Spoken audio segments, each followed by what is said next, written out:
The red light on the broadcast camera blinked on, staring at me like a cold, unblinking eye. I stood at the very edge of the sleek glass stage inside the headquarters of Jacob Technologies, my heart hammering against my ribs like a trapped bird. My name is Alaine Jacob, and for 10 years I had poured every ounce of my soul into this company. Around me the air felt thick and sterile, smelling of expensive floor wax and nervous sweat. I could see the monitors off stage showing that 40,000 people were already watching the live stream of our quarterly crisis meeting. This wasn't just an internal memo, it was a public spectacle. I looked out at the sea of faces, investors in sharp suits, employees I had mentored, and the silent, judging lenses of the media. I had designed the very software architecture that put this company on the map, yet standing here now, I felt like a stranger in my own home. The stage lights were blindingly bright, making it hard to see anything but the silhouette of the man standing center stage. I took a deep breath, trying to steady my shaking hands, unaware that my entire life was about to be dismantled in front of a global audience. My stepfather, Daniel Whitmore, the CEO of the company, adjusted his diamond-encrusted cufflinks and flashed a practiced, predatory smile at the cameras. He looked every bit the powerful tycoon the world believed him to be, but I knew the darkness behind that grin. He turned slowly toward me, his eyes as cold as flint. "Alaine," he began, his voice booming through the auditorium speakers, "as the head of product development, you are the one person responsible for the catastrophic $80 million system failure that cost this firm dearly this quarter." A collective gasp rippled through the room. I felt the blood drain from my face. He wasn't just criticizing my work, he was scapegoating me for a disaster I had tried to prevent. The board members sat stiff and silent, refusing to meet my eyes. "The technical glitches and the security risks fall squarely on your shoulders," Daniel continued, his tone dripping with fake disappointment. "We cannot allow such incompetence to jeopardize our future. And so, effective immediately," he said, pausing for dramatic effect while the live comment feed on the big screens exploded with insults directed at me, "you are terminated." The word terminated echoed in my ears, louder than the roar of the crowd or the frantic typing of journalists. I was being fired, live, on air, in front of the entire world. I looked at Daniel, searching for a shred of the man who had promised my father he would look after me, but I found only a cold stranger, enjoying his moment of triumph. The humiliation was physical, a crushing weight that made it hard to breathe. I didn't scream or cry, I simply stood there, frozen, as two burly security guards stepped onto the stage to escort me out. I saw the red light of the camera following my every move, capturing my fall from grace for millions to see. As I was led away, I caught a glimpse of the social media clips already being made, my face frozen in shock, labeled as the $80 million failure. My ID badge, the one I had worn proudly for a decade, felt heavy against my chest. I knew that by the time I reached the parking lot, my access would be gone, my digital life deleted, and my reputation burned to a crisp on a global scale. Within 48 hours, Daniel's PR machine went into overdrive to frame me as the sole cause of the company's downfall. He sat for exclusive interviews, looking somber as he told reporters that I lacked executive maturity, and that I had pushed unstable updates, despite internal warnings. Every press release and investor call hammered the same point. Alaine Jacob was the problem, and removing her was the solution. The company stock dipped slightly, but the headlines mostly praised Daniel for his decisive leadership in a crisis. I sat in my small apartment, watching the man who took over my family's company lie to the world. But amidst the anger and the pain, a small, cold spark of clarity began to form. Silence became my armor. I didn't respond publicly to the smears. I knew something Daniel didn't think I remembered. I knew I had warned him about the data vulnerability 3 weeks before the crash. I had the records of the halt order I had issued, an order that Daniel had personally overridden in writing. Jacob Technologies had begun in a dusty garage with my biological father, Thomas Jacob, and Daniel. My father was the genius who built the software architecture from scratch, while Daniel was the one who built investor relationships and handled the business side. When my father passed away, Daniel stepped into the CEO role, promising to protect our legacy. I stayed in product development because I loved the work and believed in the employees. But over time, Daniel grew greedy. He saw me as a threat to his total control, rather than the rightful heir to my father's vision.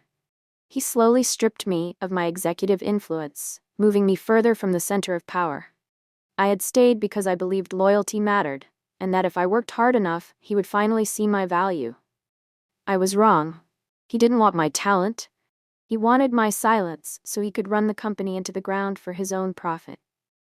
The inheritance clause was something Daniel had clearly forgotten in his arrogance. Years ago, my father had placed 51% of his personal shares into a protected family trust before his death. He didn't trust Daniel's ambition even back then. The trust terms were incredibly specific. Full authority and voting rights would transfer to me when I reached my majority age. I had turned 30 exactly 6 months ago. Daniel assumed I would never use it, or perhaps he thought I didn't even know it existed. I had kept the existence of the trust quiet, hoping we could be a real family and that I could earn my place through merit alone. But as I watched him smear my name on every news channel, I realized that the time for being the good daughter was over. I wasn't just a fired employee. I was the majority owner of the empire he was currently trying to sell off. For 6 long months after the firing, I retreated into what I called the psychological basement. I vanished from the public eye, taking quiet consulting work under a different name to keep my skills sharp.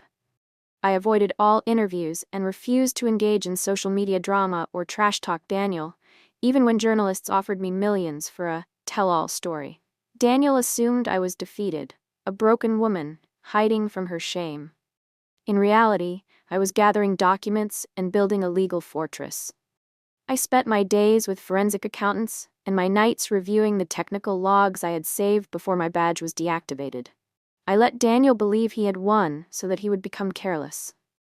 Arrogance is a slow-acting poison, and I was happy to let him take a double dose while I waited for the perfect moment to strike. Using my status as the majority shareholder, I quietly and legally requested copies of the board minutes and internal audit records.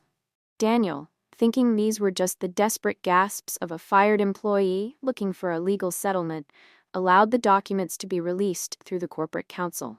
He hadn't bothered to read the fine print of the requests. What I found was deeper than simple negligence. I found records showing that Daniel had ignored not one, but 2 separate compliance warnings from our internal security team. The crash wasn't just a mistake. It was an ego-driven acceleration. He had rushed the launch to trigger a massive performance bonus for himself, knowing the system wasn't stable. He had gambled with the company's future and the user's data just to pad his own bank account, and I now had the paper trail to prove it. While I was gathering evidence, the company's stock continued to slide. Investors were nervous, and rumors began to swirl that Jacob Technologies was facing a liquidity crisis. Daniel, desperate to stay in power and cover his tracks, began planning a secret deal to sell minority control of the company to a predatory private equity firm. If that deal went through, my 51% ownership could be diluted through complex restructuring and new share issuances. The clock was suddenly ticking. I had to move before he could sign away the company's independence. He was trying to burn down the house just so he could claim the insurance money, and I was the only one who could stop him.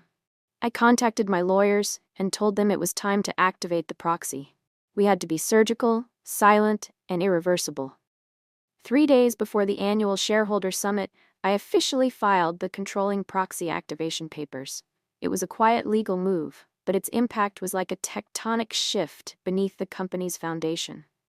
The board members who received the filing began to panic privately. They realized that the fired executive they had helped Daniel push out was actually their boss.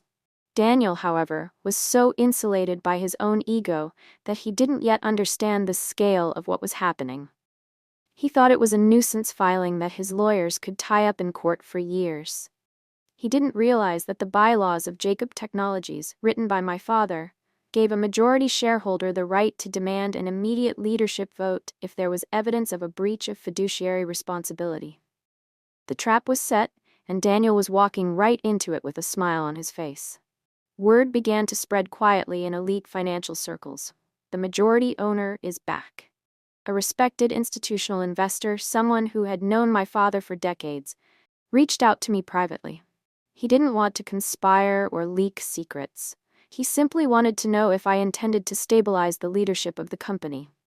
I told him that my goal was the long-term protection of Jacob Technologies, not a personal vendetta.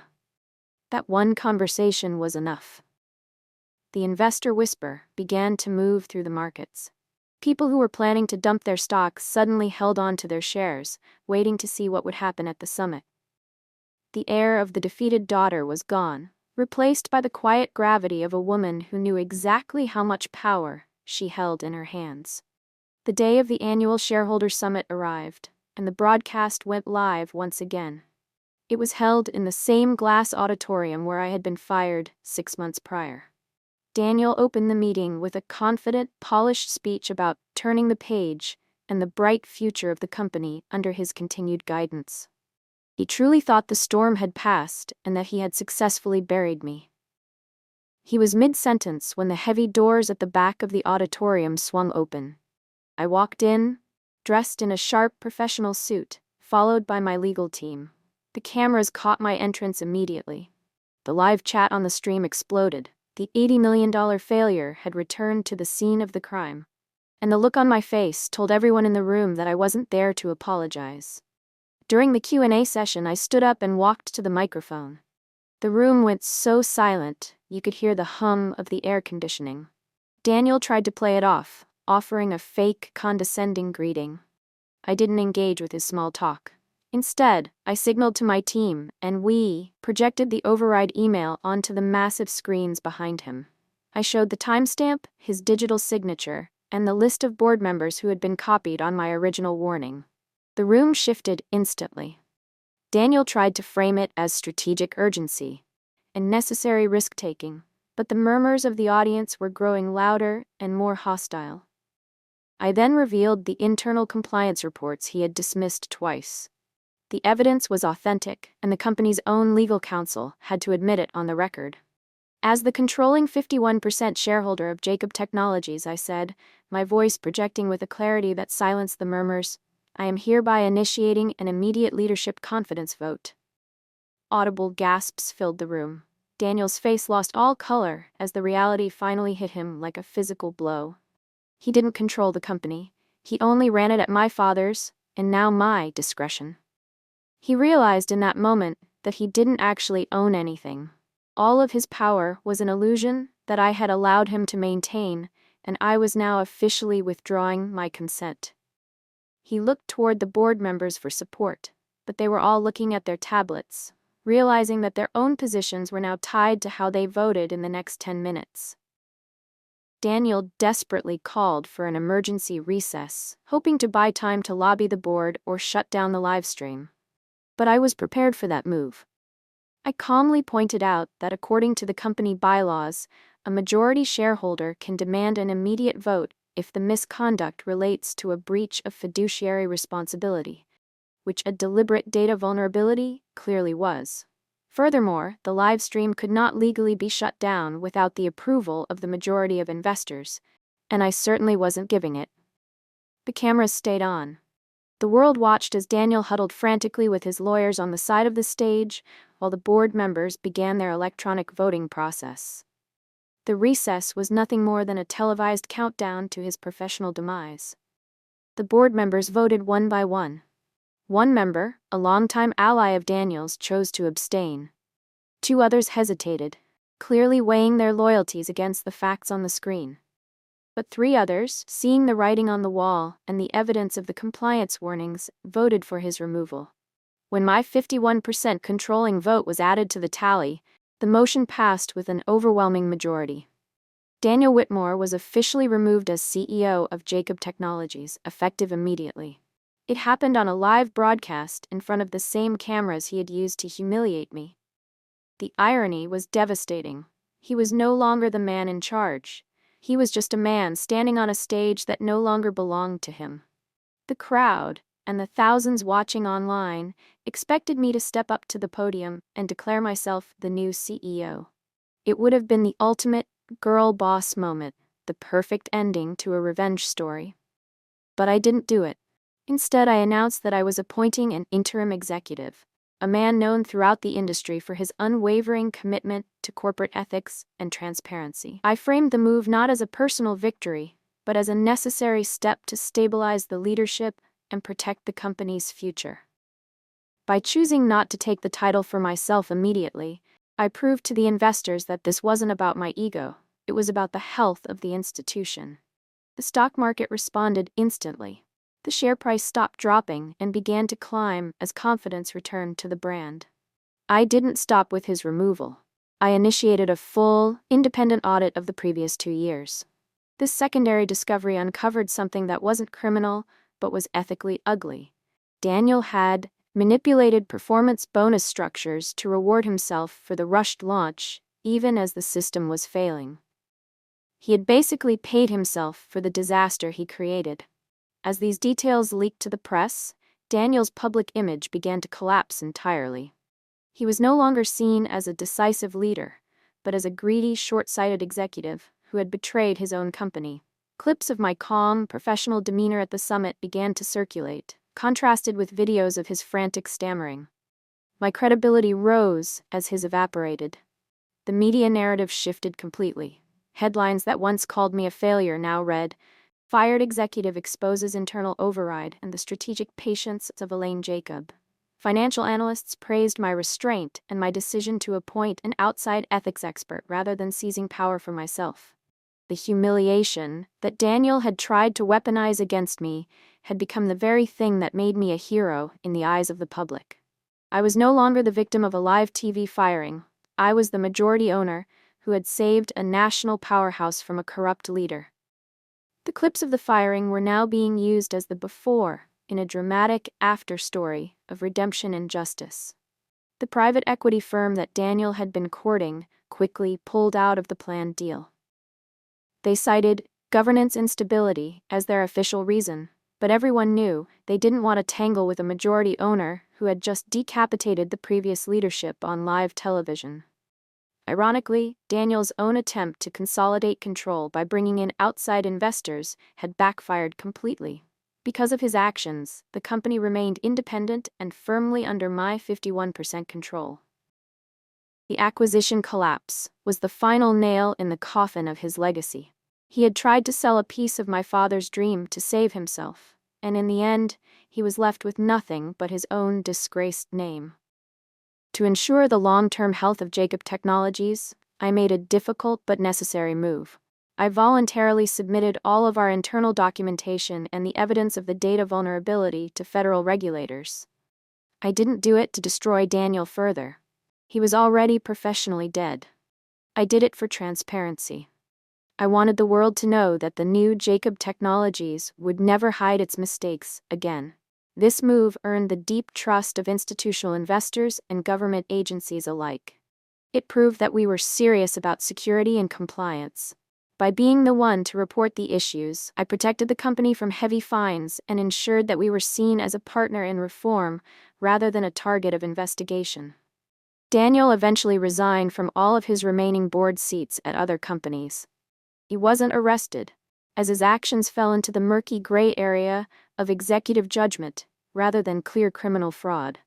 But in corporate America, being professionally untouchable is a fate worse than prison. No one would take his calls, no one would invest in his ideas, and no one wanted to be seen with him.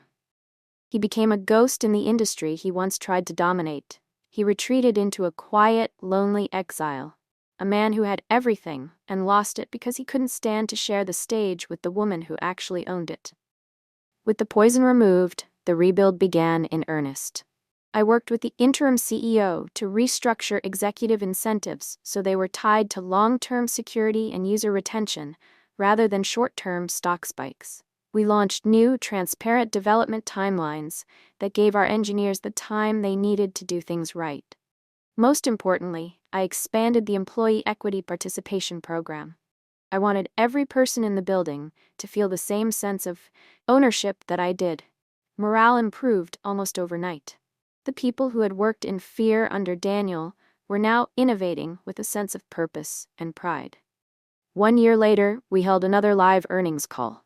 The setting was the same, but the atmosphere was completely different. Revenue was at a record high, and our user retention had improved by 40%. Our security compliance had been audited by a top-tier firm and was now being used as the gold standard for the industry.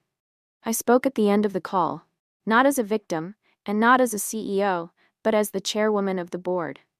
There was no gloating in my voice, just clarity and a focus on the future. I thanked the employees and the investors for their trust. The red light of the live stream stayed on until I was finished, and for the first time, the Jacob name stood for excellence instead of scandal. After the broadcast ended and the crew began packing up their gear, I stood alone in the center of the glass auditorium.